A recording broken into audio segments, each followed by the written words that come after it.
같이 하십시다. 오늘 말씀 제목입니다. 어디에 맡기시렵니까? 나를, 또 내 가정을, 또 내 삶을, 내 기업을 어디에 맡기시렵니까? 오늘 말씀 통해서 그 응답을 같이 찾아 누리시기 바랍니다. 하나님이 그리스도 예수 안에서 은혜로 행하신 구원은 우리가 받은 복 중에 최고의 복입니다. 구원은 모든 얼매인 것으로부터의 해방이고 모든 저주 재앙으로부터의 자유이며 모든 연약과 눌림으로부터의 치유입니다.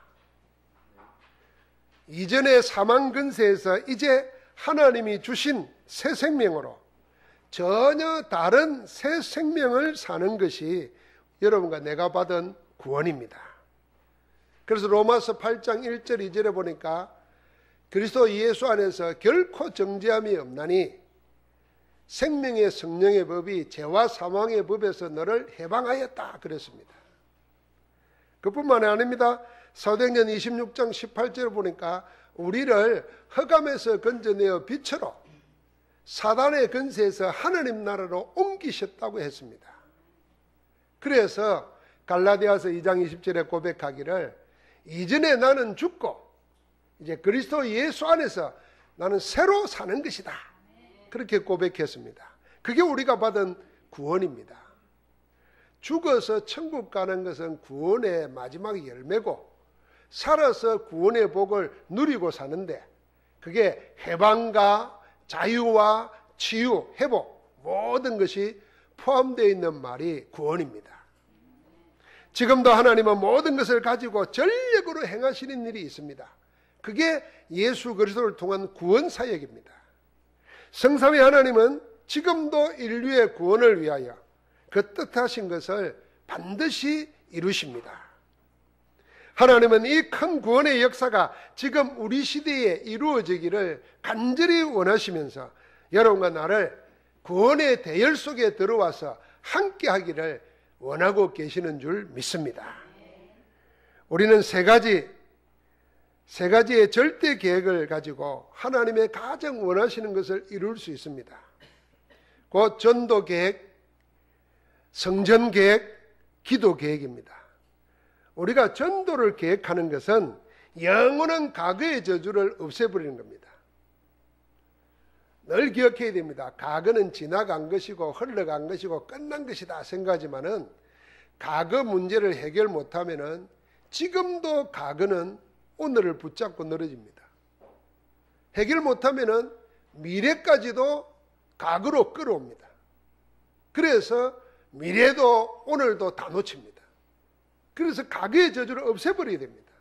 이걸 없애는 게 뭐냐? 내가 하나님의 가장 기뻐하시는 전도 계획 세우는 겁니다. 우리가 성전 계획, 예배 계획을 세우는 것은 지긋지긋하게 물고 늘어지는 오늘의 저주를 끝내버리는 것입니다. 오늘의 저주가 구체적으로 여러 가지입니다.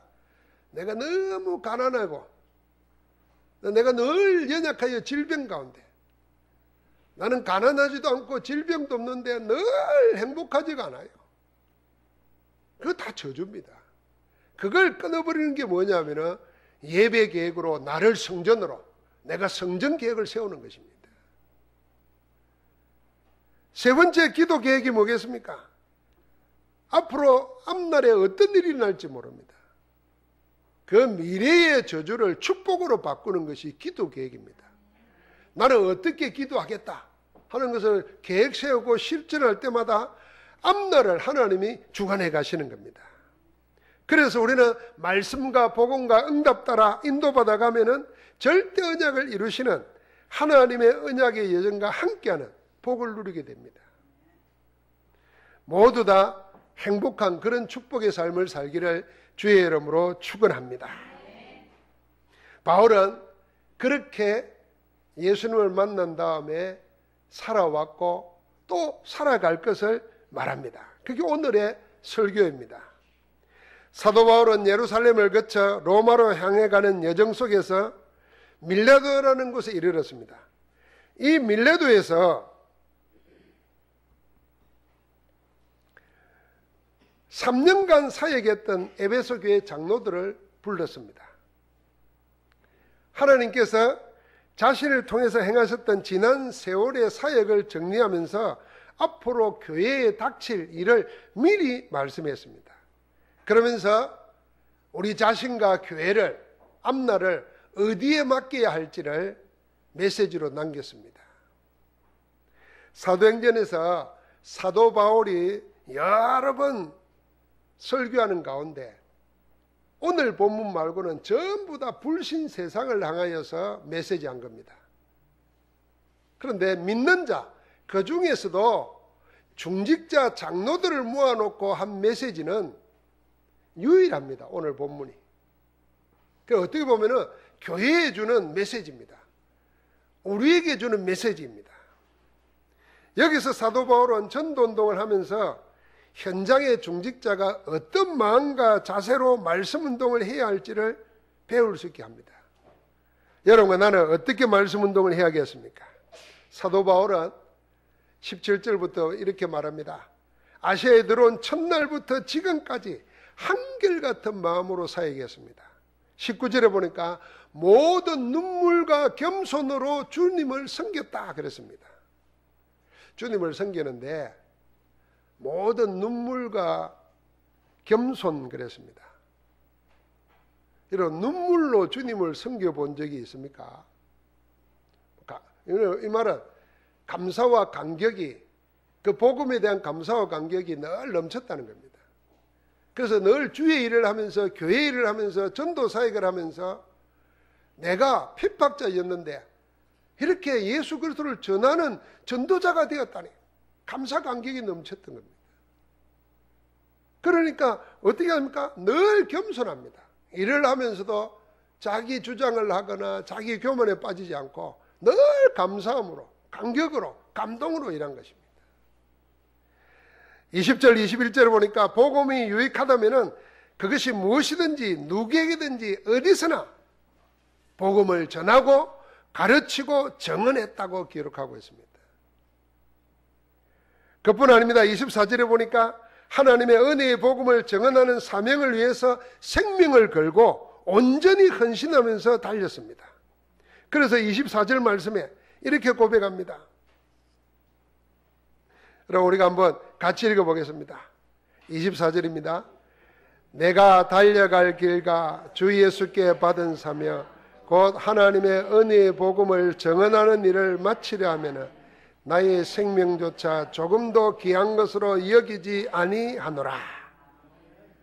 사도 바울의 전부는 하나님의 은혜의 복음, 곧 예수 그리스도를 정언하는 말씀 운동이었습니다. 그렇게 살아왔고 앞으로도 계속해서 그 길을 걸어가겠다는 것입니다. 그 길에 결박과 환난이 기다리고 있다 해도 복음 전도자의 사명을 멈추지 않겠다는 겁니다. 달려갈 길과 은혜의 복음 증거하는 일을 위해서 내 생명조차도 조금도 귀한 것으로 여기지 않는다 그랬습니다. 전도자로서 바울의 중심과 삶은 오늘 이 메시지가 주는 내용은 뭐겠습니까? 딱 하나입니다. 오직입니다. 오직 복음, 오직 기도, 오직 전도였습니다. 이 세 가지 오직 속에서 오직 주님의 은혜만을 의지하는 모든 겸손과 눈물이 나오는 것입니다. 어디서나 담대히 복음만을 정언할 수 있는 힘이 생기는 겁니다. 그 힘으로 복음 전도를 위해서 생을 걸고 달려갈 수 있는 겁니다. 여러분, 오직 복음, 오직 기도, 오직 전도의 비밀을 누리며 세계복음에 했던 사도 바울의 여정과 함께하기를 주님의 이름으로 축복합니다.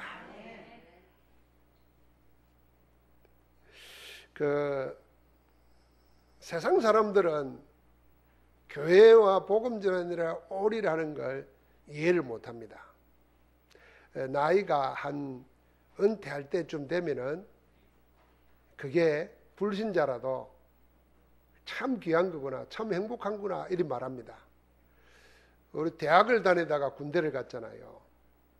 저하고 군대 간 그 동기 중에 진주 경상대학을 다니다가 온 친구들이 있었어요.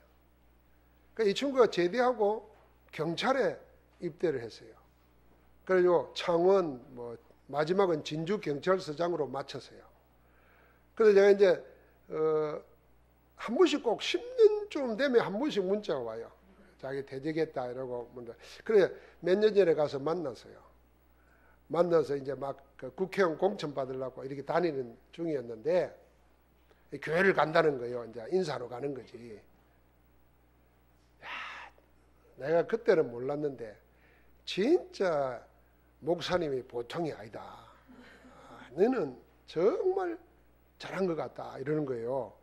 지 경찰서장 할 때 내한테 그런 말 안 했어요. 그만두고 나더니 이제 막상 할 것도 없지. 할 수 있는 것도 없지. 그러니까 촌에 집 하나 지어놓고 이제 있는 거예요. 공천도 못 받아 놓으니까. 그래서 나는 아직 현역이잖아요.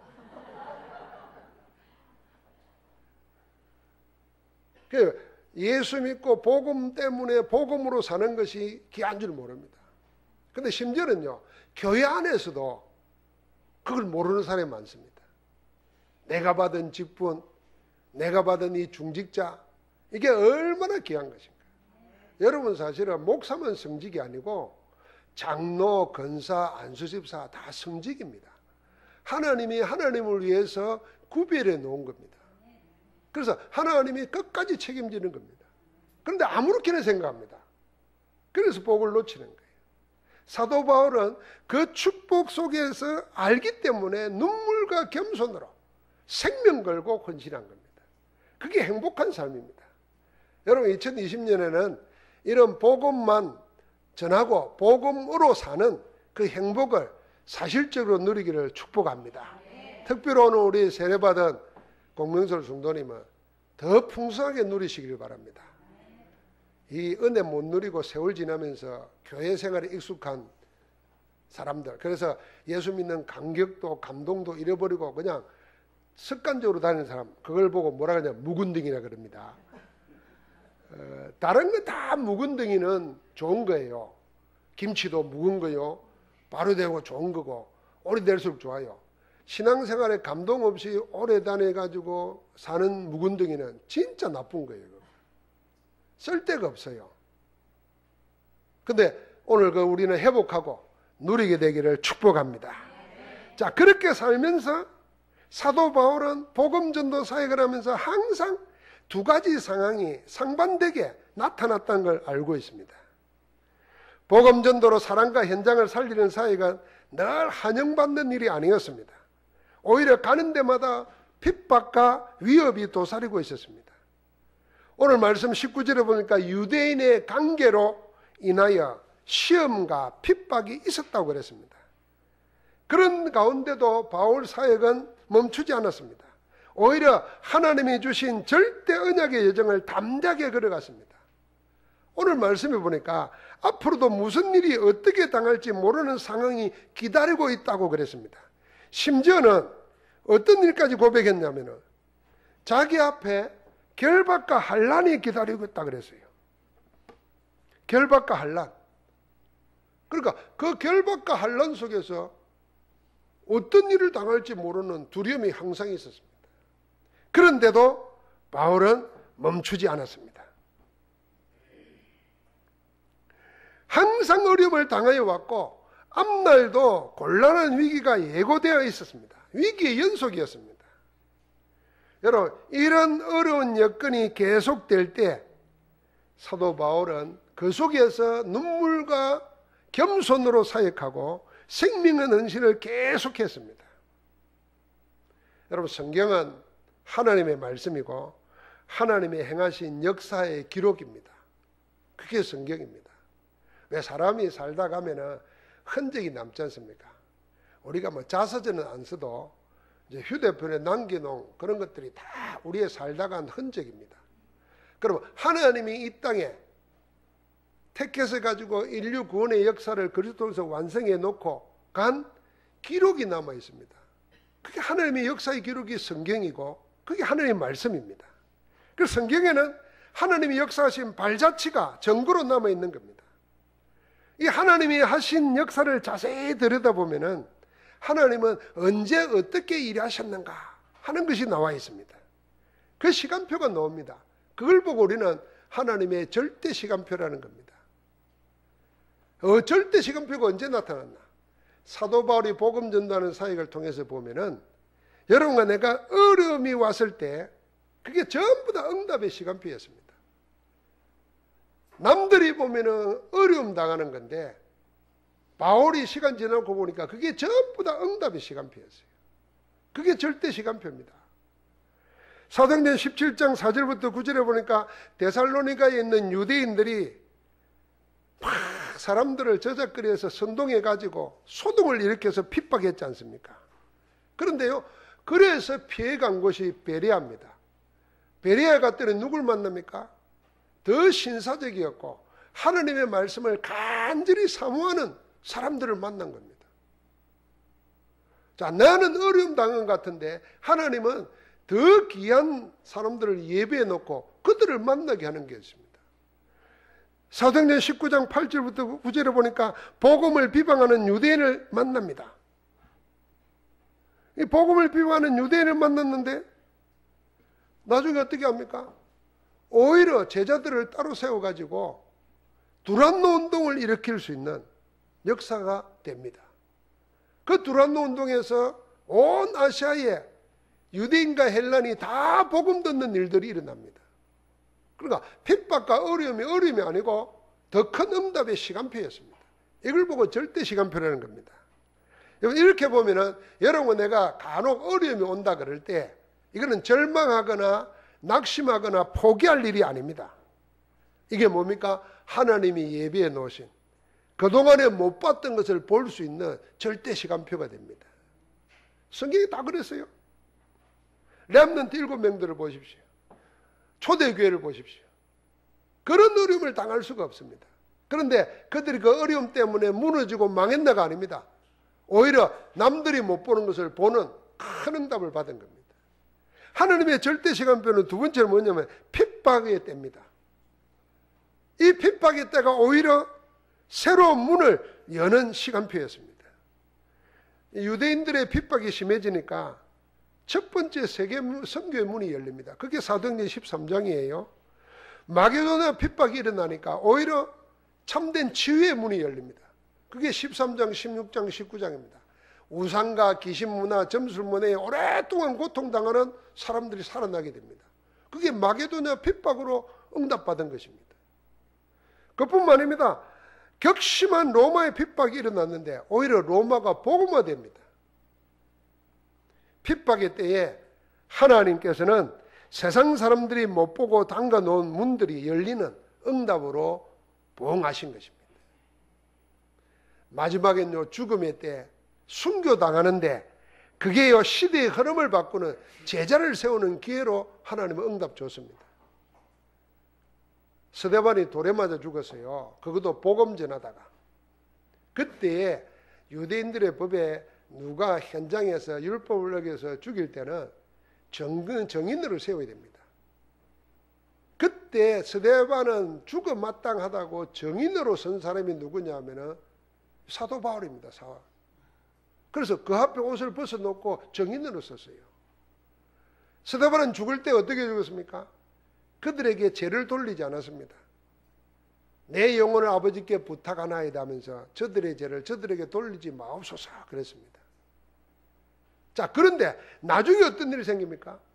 이 사울이 다메섹에 가다가 부활하신 그리스도를 만나고 핍박자였다가 참 전도자로 복음 전하는 정인으로 복음의 생명건자로 바뀌는 제자가 됐습니다. 그때 그를 바꿔놓은 계기 중에 하나가 뭐냐면 스데반의 죽음이었습니다. 그래서 성도의 죽음은 결코 헛된 게 없는 것입니다.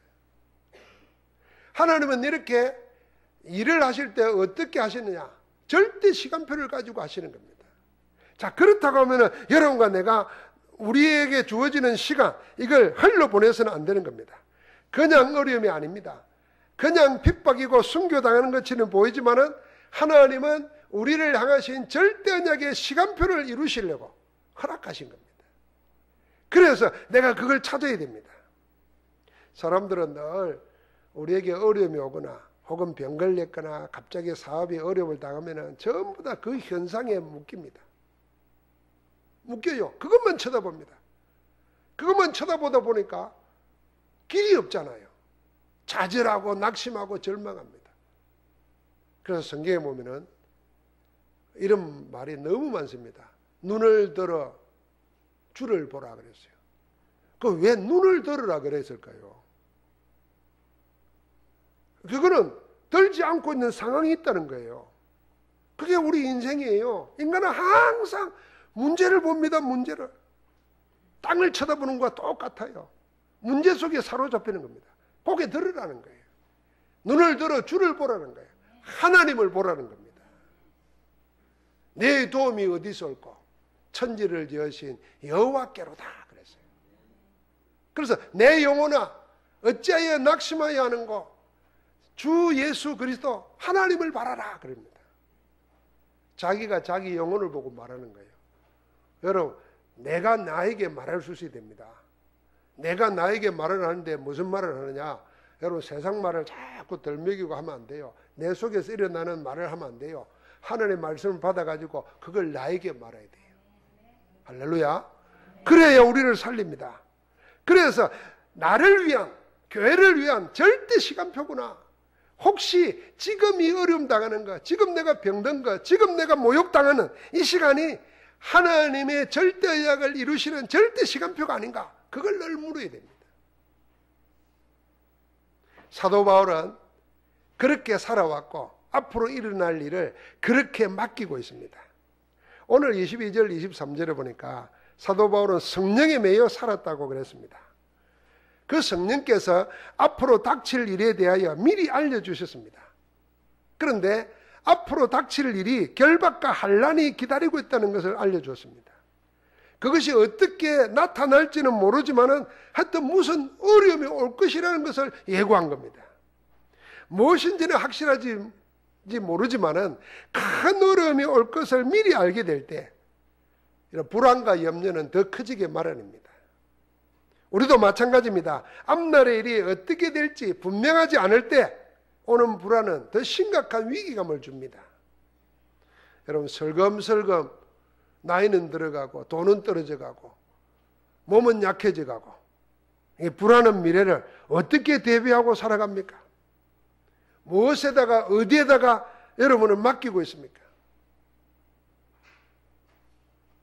하나님의 성령님은 하나님이 자기 피로 사신 교회를 우리에게 맡겨주셨다 그랬습니다. 28절 보니까 성령이 그들 가운데 여러분을 감독자로 삼고 하나님이 자기 피로 사신 교회를 보살피게 하셨다 그랬습니다. 교회가 어떻게 세워졌냐? 하나님이 자기 피로 샀다 그랬어요. 자기 피가 누구였습니까? 그리스도의 피를 흘리시고 십자가에서 모든 죄를 용서하시고 부활하심으로 교회가 세워진 겁니다. 그러면 여러분이 생명을 들어서 세웠다 그러면은 애착이 가겠습니까? 안 가겠습니까? 하나님의 관심이 어디에 가 있냐? 교회에 있다는 그 말입니다. 교회에 있다는 것은 자기 피로 사셨기 때문에 그래요. 그래서 교회와 함께 영원히 하나님의 뜻을 이루어 가시는 겁니다. 그래서 여러분과 내가 교회가 될 뿐 아니라 교회 안에 있고 교회를 만들어가는 겁니다. 그래서 우리가 한 지교회를 세운다는 이 말의 의미는요, 여러분과 내가 교회고 교회 안에 속해 있고 그리스도의 몸으로 있다는 겁니다. 교회를 세우는 것입니다. 거기에 내 인생이 들어있는 것을 보고 말씀운동, 전도운동이라는 겁니다. 자, 그러니까 하나님의 관심이 나에게, 여러분과 내가 관심을 나에게로 하나님이 갖도록 만드는 길이 뭡니까? 내가 교회라는 걸 아는 거예요. 내가 교회 안에서 성전 계획을 세우고 예배 계획을 세우는 거예요. 그래서 피로 값주고 사신 교회를 우리를 감독자로 세워가지고 보살피게 하셨다 그랬습니다.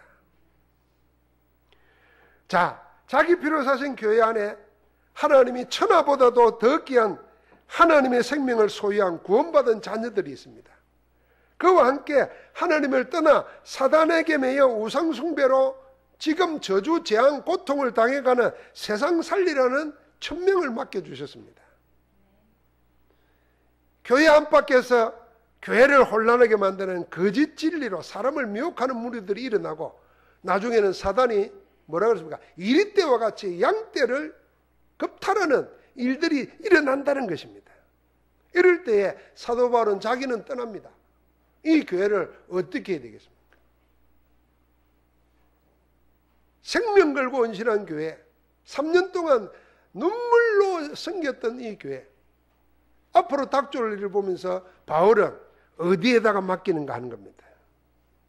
이 위기에 대해 사도 바울은 이렇게 우리에게 기도로 가르치고 있습니다. 그래서 오늘 24절 말씀과 32절 말씀은 언약으로 딱 붙잡고 묵상하고 기도해 보시기 바랍니다. 자, 32절 같이 한번 읽어보겠습니다. 지금 내가 여러분을 주와 및 그 은혜의 말씀에 부탁하노니 그 말씀이 여러분을 능히 든든히 세우사 거룩하게 하심을 입은 모든 자 가운데 기업이 있게 하시리라. 아멘. 사도 바울은 자기가 떠나고 난 뒤에 일어날 위기의 때를 보면서 교회를 두 군데다 맡기고 있습니다. 주와 주님의 그 은혜의 말씀에 부탁하노니 그랬습니다. 사도 바울은 믿었습니다. 뭘 믿었습니까? 어떤 위기가 교회에 밀어닥쳐도 그 위기를 이길 수 있는 힘을 믿었습니다. 어느 누구도 이 세상에 그 무엇도 주님과 주님의 은혜의 말씀을 이길 수 없다는 사실을 분명하게 믿었습니다. 그래서 자기가 교회를 붙들고 있는 게 아니라 주님과 주님의 은혜의 말씀 앞에 맡겨버렸습니다. 여러분과 나도 주님과 주님의 은혜의 말씀 앞에 우리의 오늘, 우리의 앞으로 올 일들, 여러분과 내가 계획하고 있는 모든 일들 맡기고 가기를 주의 이름으로 부탁합니다. 주님은 누구십니까? 그리스도이십니다. 그리스도는 모든 문제의 해결자이십니다. 주님께서는 하나님의 모든 충만과 하나님의 모든 능력과 권세를 다 가지고 계신 그리스도이십니다. 그래서 제자들 앞에 하늘과 땅의 모든 권세를 내게 주셨다. 누구요? 성부 하나님이 예수 그리스도께 주셨다 그랬습니다. 하늘의 것과 땅의 것을 그 뜻한 대로 할 수 있는 권세를 가지신 분이 그리스도십니다. 그분이 나의 주님이시라 그 말이에요. 하나님의 모든 충만함이 예수 안에 거하신다 그랬어요. 그래서 예수 그리스도는 모든 것 되시는 겁니다. 예수 그리스도는 세상의 모든 권능과 권세를 꺾고 이기셨습니다. 마지막에는 우리 사람의 마지막 권세인 사망 권세마저 이기셨습니다. 사단의 일을 단번에 영원히 멸하여 버렸습니다. 그래서 다시는 사단은 우리를 멸망시키지 못하도록 사단의 머리를 꺾어버리신 거예요. 그분이 우리의 주님이시고 그리스도십니다. 그래서 그리스도를 이길 수 있는 권세나 일은 아무것도 없습니다. 사도 바울은 빌립보서 2장에 이렇게 노래했습니다. 하늘과 땅과 땅 안에 있는 모든 이름으로 예수의 이름 앞에 무릎 꿇게 하시고 그랬어요. 모든 것은 예수 그리스도 이름 앞에 무릎 꿇게 되어 있는 줄 믿습니다. 그래서 여러분과 나는 내 가정, 내 기업, 내 교회 모든 남나라를 누구에 맡겼냐? 모든 권세를 가지신 그리스도께, 우리 안에 영원히 함께 하시는 그리스도께 다 맡기기를 주님의 이름으로 축복합니다. 요한복음 16장에 보니까 너희가 내 이름으로 기도하면 내가 다 이루겠다 말씀하시고는 뭐라 그랬습니까? 이제까지 너희가 지금까지는 내 이름으로 기도하지 않았지만 지금까지 세상 사람들 안 믿는 사람은 누구 이름으로 기도했을까요? 천지신명, 일월성신, 삼신할미 다 이렇게 기도했어요.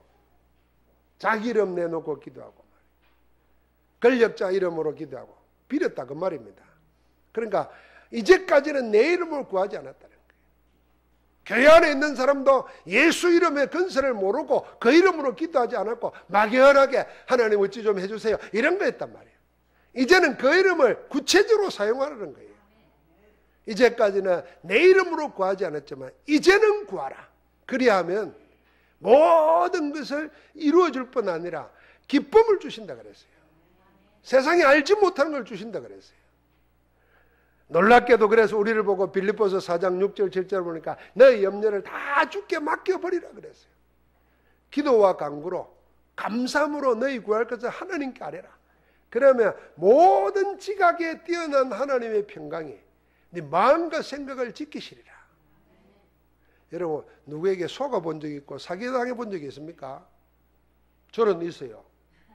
지금도 그때 생각하면 그 사람 사기치고 속인 사람이 미운 게 아니고 아이고 내가 덩신이었구나.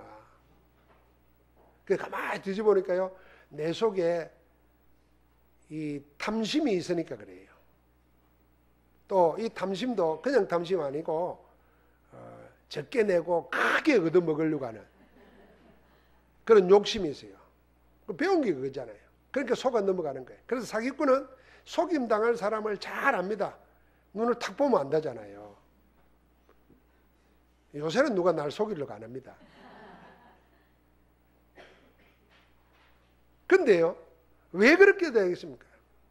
잘 생각해 보세요. 마음과 생각이 안 지켜지기 때문에 그런 거예요.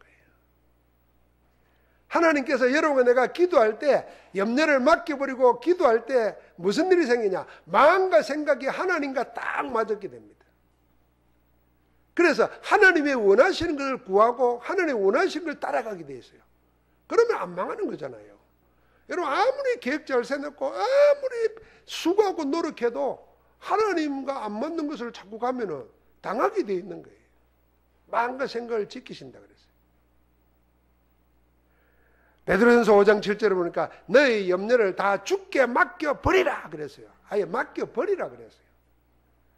그리하면 주께서 우리를 긍구하신다 그랬어요. 돌아보신다 그랬어요. 안 맡기는데 어떻게 돌아봅니까? 주님께 맡기시기를 축복합니다. 두 번째는 어디에 맡깁니까? 주님의 은혜의 말씀에 맡기는 것입니다. 부탁했다 그랬어요. 여러분 31절 말씀에 보니까 주님의 말씀에 두 가지 특징이 나옵니다. 하나는 주님의 말씀을 그의 은혜의 말씀이라 그랬습니다. 은혜의 말씀. 은혜가 뭡니까? 은혜는요, 아무것도 아닌 것을 전부이게 만드는 하나님의 선물입니다. 여러분, 은혜가 그런 겁니다. 여러분, 우리가 값이 10,000원짜리인데 5,000원 주고 사는 거, 그거 은혜 입은 거 아닙니다. 나는 10,000원짜리 살 수도 없고 받을 수도 없는데 그게 아무것도 없는데 전부를 받게 된 거, 그게 은혜입니다. 그래서 1만 달란트 빚진 자는요, 평생을 죽었다가 10번을 깨어나도 못 갚을 돈이에요. 그런데 주인이 탕감해 버렸어요. 그게 복음입니다. 그게 은혜예요. 그리고 하나님의 선물입니다. 은혜가 뭡니까? 아무 힘도 자격도 없는 자로 하여금 모든 것 되게 하는 하나님의 능력입니다. 여러분, 나는 사단에게 잡혀가지고 지옥 백성이에요. 운명에 묶여 사는 자예요. 창세기 3장의 원죄 죄인입니다. 그런데 하나님께서 우리가 죄인으로 있을 때, 연약해서 아무것도 못하고 심지어는 하나님과 원수되어 있을 때 십자가에 죽으심으로 하나님은 우리에 대한 자기의 사랑을 확증해 줘버렸어요. 그래서 은혜의 복음이라는 겁니다. 아무것도 할 수 없는 내가 은혜로 모든 것 되어버린 겁니다. 그래서 은혜보다 강한 것은 없습니다. 에베소서 2장 8절 보니까 여러분과 나를 그리스도의 은혜가 의롭게 만들었습니다. 그 은혜로 인하여 믿음으로 말미암아 구원을 얻었나니 곧 이것이 너희에게서 난 것이 아니라 하나님의 선물이라 그랬습니다. 그리스도의 은혜가 우리를 강하게 하십니다. 그래서 사도 바울은 고린도서 12장에 보니까 죽을 병에 걸려 있을 때 3번 기도할 때 하나님께 응답받았습니다. 내 은혜가 내게 족하다. 그 말씀을 붙잡고는 내 약할 그때가 가장 강함이라 그랬어요. 은혜가 우리를 강하게 만듭니다. 그리스도의 은혜가 우리를 어떻게 합니까? 모든 것 다 되게 하십니다. 그래서 고린도서 15장 10절에 사도 바울은 나의 나 된 것은 오직 하나님의 은혜로라 그랬습니다. 자, 그리스도의 은혜가 우리를 어렵게 하고 그리스도의 은혜가 우리를 강하게 하고 그리스도의 은혜가 우리를 능하게 하시는 줄 믿습니다. 한번 같이 합시다. 그리스도의 은혜가 우리를 강하게, 능하게, 모든 것 되게 하신다. 여러분, 그래서 은혜는 영어로 말하면 잘 모르는데 저는 여성 명사라 그래요. 그래서 그레이스 그러잖아요. 그러면 참 부드럽고 좋은 그러잖아요. 아닙니다. 성경의 은혜는 뭐냐면은 능력 중에 능력입니다. 죄인, 사단, 지옥 백성 되어 있는 우리를 하여금 그 신분을, 근본을 바꾸어버리는 것, 그게 은혜입니다. 지금도 아무것도 아닌 연약한 우리를 모든 것 되게 하시는 그 힘이 은혜입니다. 그래서 은혜를 구해야 됩니다. 제 기도 24시 기도는 주 예수 그리스도여 은혜를 베푸소서. 그게 전부입니다. 누구에게? 나에게. 누구에게? 병자에게. 누구에게? 완악한 자에게. 누구에게? 지금 천지를 모르고 날뛰는 자에게. 전부 다 은혜를 구해요. 은혜가 임하면은 핍박자가 전도자로 바뀝니다. 은혜를 임하면 죄인이 의인됩니다. 여러분이 지금 필요한 게 뭐겠습니까? 은혜인 줄 믿습니다. 두 번째 말씀의 특징이 무엇입니까? 그 말씀은 힘이 있다 그랬습니다. 하나님의 사람을 하여금 능히 든든히 세운다 그랬어요. 그래서 그 거룩함을 입은 자들에게 무엇이 있게요? 하나님의 기업이 있게 만든다 그랬어요. 여러분, 말씀이 뭡니까? 말씀은 은혜의 말씀일 뿐 아니라 능히 든든히 세우는 힘이 있습니다. 그래서 말씀은 문자가 아닙니다. 글자가 아닙니다. 여러분과 내가 성경 가지고 자꾸 문자로 글자로 읽기 때문에 말씀을 체험 못합니다. 그래서 사실은 읽는다는 게 아니고 말씀을 듣는 게 좋습니다. 말씀을 받는 게 좋습니다. 그래서 초대교회부터 내려오는 기독교 영성에 성경 읽을 때 이걸 내가 읽는다 이렇게 말하지 않습니다. 주의 음성을 듣고 주의 말씀을 받고 이럽니다. 내가 눈으로 보고 입으로 읽지만은 그걸 내 영혼의 마음으로 내가 받을 수 있어야 돼요. 여러분, 이게요, 서로 연애할 때도, 서로 존경하고 사랑할 때도요, 말씀을 자꾸 근성으로 들으면 안 돼요. 귀로 들으면은. 마음으로 받아야 되잖아요. 오늘 여러분은 제가 하는 말을 마음으로 받고 있죠? 우리 딸들은 더 받아 있겠죠? 아이고, 여러분, 이 사랑하는 사람의 말을 그냥 늘 그러려니 이러면은 그 사랑이 안 이루어집니다. 하나님의 말씀을 언제 또 오늘 못 들으면 다음에 듣지? 아닙니다. 오늘이 내 생애 처음인 것처럼 마지막인 것처럼 사랑하는 사람이 나에게 나의 형편을 알고 나의 모든 걸 알고 여기에 답을 주기 위해서 주일날 메시지하는 시간에 나에게 말씀하신다. 데살로니가 교회가 그리 받았잖아요. 사도 바울이 그래서 데살로니가 교회에 정언했습니다. 우리가 너희에게 하나님의 말씀을 전할 때 사람의 말로 안 해봤고 하나님의 말씀으로 받으니 정말 그러하다. 그러니까 어떤 일이 생깁니까? 이 말씀이 너희 믿는 자 속에 역사하느니라. 어떻게 역사합니까? 믿음의 역사로, 사랑의 수고로, 소망의 인내로. 그러니까 어떤 일이 생깁니까? 온 아시아에 믿음의 본이 되는 응답이 일어납니다. 전부 다 어디에서 나옵니까? 능력으로 역사하시는 말씀으로 받은 겁니다. 하나님의 말씀으로. 그래서 디모데후서 3장 14절부터 17절 오니까 말씀에 4가지가 나옵니다. 첫째는 여러분과 나를 믿음으로 구원에 이르게 하는 지혜가 있다 그랬어요. 두 번째는 이 말씀이 뭡니까? 교훈과 책망과 바르게 함과 의로 교육하기에 유익하다 그랬어요. 여러분, 우리가 자녀 키울 때 부모가 자꾸 잔소리 하잖아요. 이 잔소리가 뭐겠습니까? 일어나고 하는 걸 보고 구체적으로 막 지적하고 막 하는 거예요. 그걸 이제 우리는 교훈과 책망과 바르게 함이라고 생각하는데 그건 아닙니다.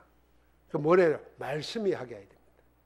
그래서 말씀 듣고 말씀 읽으면 하나님의 성령께서 내 아이에게 하나님 뜻이 뭐다 알게 만들어주면은 우리가 지적하고 안 가르쳐도 고쳐집니다. 그래서 오늘 누구에게 부탁하라고요? 주와 그 은혜의 말씀에 부탁해야 돼요. 하나님이 우리 아이의 형편을 더 잘 알아요. 생각해 보십시오. 어머니가 아이를 낳았는데 국법이 남자는 다 죽이라는 거예요. 얘를 어떻게 죽이겠어요? 그래서 숨어서 키우는데 더 저들먹여 숨길 수가 없게 돼요. 그래서 그 아이를 어떻게 합니까? 그냥 하나님의 뜻에 맡깁니다. 그 강물에 흘려보내는 거예요. 그 죽으라고 보낸 게 아니라니까요. 그러니까 따라가잖아요. 어떻게 인도받나? 하나님 어떻게 인도하시나? 그랬더니 왕궁의 공주가 자기 아들로 삼습니다. 거기에 유모로 가서요. 젖될 때까지 3살 내지 7살이라 생각하면 한 3년을 어머니가 언약을 가지고 키웠습니다. 그리고는 나와야 되잖아요. 여러분, 그렇게 40년이 지나버렸어요. 모세가 어떻게 됐습니까? 가만히 있으면 왕이 될 수 있는 대열에 들어있어 있는데 성경이 이랬습니다. 왕궁의 모든 것을 버리고 하나님의 백성과 고난받기를 더 즐거워했다 그랬어요. 그래서 뛰쳐놓습니다. 여러분, 어릴 때 말씀으로 먹여놨는데 40년이 지날 때 하나님을 생각하는 거예요. 그게 말씀에 맡긴 겁니다. 하나님의 말씀은 지금도 역사하고 있는 줄 믿습니다. 그러니까 하나님의 사람으로 하여금 뭐합니까? 온전하게 만듭니다. 여러분과 내가 참 하나님의 사람답게 살고 싶다, 장로답게 목사답게 살고 싶다, 여러분 어떻게 됩니까? 말씀의 힘을 의지해야 됩니다. 말씀이 우리를 온전하게 합니다. 더더군다나 우리를 마지막에 뭐라 그랬냐면, 저는 이거 볼 때마다 하나님의 말씀 중심 안 갈 수가 없습니다. 모든 믿는 사람으로 하여금 모든 선한 일을 행하는데 능력을 갖추게 한다 그랬어요. 우리는 마음의 원인으로 육신이 약해서 못하잖아요. 그런데 그 능력을 갖추도록 하는 게 말씀이에요. 말씀에 은혜 있고 힘 얻으면 물질 모자라도 건강 모자라도 얼마든지 하나님의 능하신 일을 할 수 있는 줄 믿습니다. 그래서 그 말씀은 우리를 든든히 세울 뿐 아니라 결국에는 어떻게 한다고요? 우리에게 하나님 나라 기업을, 유업을 있게 만든다는 거예요. 바울은 무슨 일이 어떻게 일어날지 모르고 미래를 내다보며 교회와 제자들을 어디에 맡겼느냐? 주와 그 은혜의 말씀에 맡겼습니다. 여러분과 나도 주님과 그 은혜의 말씀에 맡기고 살기를 주의 이름으로 축복합니다. 이 목욕탕에 가면 지금도 있더라고요. 기중품은 주인에게 맡기십시오. 주인에게 맡기지 않는 기중품은 책임지지 않습니다. 그래서요, 이게 그냥 써놓은 선전 문구가 아니에요. 만약에 맡기려고 했는데 그런 게 없는 데다가 잊어버리잖아요. 그러면 주인이 물어내야 돼요. 근데 그 안내 문자를 써놨는데 없어졌잖아요. 그러면 그럼 법적으로 책임이 없어요. 그런데 여러분과 나는 안 맡겨요, 주인에게. 나의 주, 나의 하나님, 나의 왕 해놓고는 안 맡긴다니까. 그럼 그걸 꼬불쳐놔요, 숨겨놔. 염려도 내가 붙들고 살아. 미래도 내가 붙들고. 주님이 책임 안 집니다. 그러니까 맡기셔야 됩니다. 주와 그 은혜의 말씀에 맡겨야 됩니다. 어떻게 맡깁니까? 그게 기도입니다. 그래서 정시무시 집중 기도를 통해서 24시 하면서 맡기는 겁니다. 맡길 때에 기도한다는 것은 가장 확실한 맡기는 방법입니다. 시편 37편 4절 6절에 보니까 또 여호와를 기뻐하라. 그가 내 마음의 소원을 내게 이루어 주시리로다. 내 길을 여호와께 맡기라. 그를 의지하면 그가 이루시고. 하나님의 말씀의 약속입니다. 내 의를 빛같이 나타내시며 내 공의를 정오의 빛같이 하시리로다. 시편 55편 22절에 보니까 내 짐을 여호와께 맡기라. 그가 붙드시고 의인의 요동함을 영원히 허락하지 아니하시리라. 지키신다 그랬습니다. 잠언 16장 3절에 보니까 너희 행사를, 네가 하는 일을, 하고자 하는 일을 여호와께 맡기라. 그리하면 네가 경영하는 것이 이루리라. 네가 하는 모든 일들이 이루어진다 그랬습니다. 한번 같이 하고 기도합시다. 나의 행사를 여호와께 맡기자. 그리하면 경영하는 것을 하나님이 이루신다. 어제 그 말씀 붙잡고 주님께 맡기시고 누리고 살기를 주의 이름으로 축복합니다. 하나님 감사합니다. 언약 안에 인도받는 저희들 되게 하시고 하나님의 온전하심을 이루는 주께 맡기고 그 은혜의 말씀에 맡기고 응답으로 살아가게 하옵소서. 정인으로 살아가게 하옵소서. 그리스도 예수 이름으로 기도하옵나이다. 아멘.